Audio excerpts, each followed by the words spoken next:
Hi guys, I'm Vinny, learning drums as a complete beginner and documenting my progress. I haven't posted a video in about 3 weeks, which is the longest I haven't been posted. And maybe some of you have been wondering if I was still doing this thing. Yes, I am. Some things came up. First of all, the lockdown ended and some readjustments have been needed. The second thing is that I had to build a little isolation platform for the flooring inside the booth to accommodate the neighbor downstairs. There was too much vibrations going all the way through the floor into her flat. So I've done this whole thing about the tennis ball platform, and I'll do a video about that as well. So I had to take everything out of the booth. I had to adjust a lot of things. The booth was empty for a while. I couldn't really practice. I had to build this thing with a friend of mine. Well, he did all the work.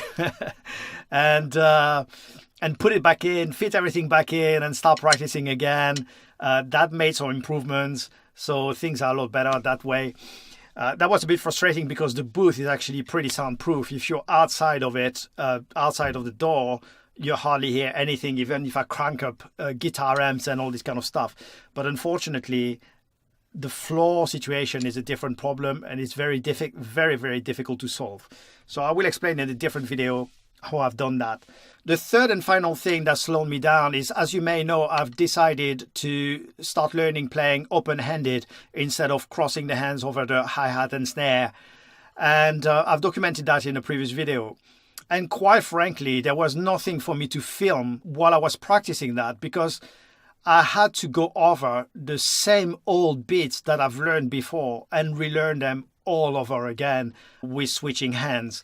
And adjusting, learning the kick drum with leading from the left hand and all these kind of things. Really, I was thinking about it. Shall I film that? Shall I document that process? But it was so tedious and there's so little entertainment value, if you like, to it that I didn't feel it was necessary. So a combination of these three things, the end of the lockdown, the floor situation where I had to build an isolation platform and having to learn everything that I've learned before, but doing it, leading with the left hand. That's what slowed me down in making videos. I'm going to keep making videos. Don't worry about it. In fact, I'm going to shoot a couple of them playing right now. And hopefully I will be more regular with things to come. Thank you very much. And I hope this update was useful. Take care.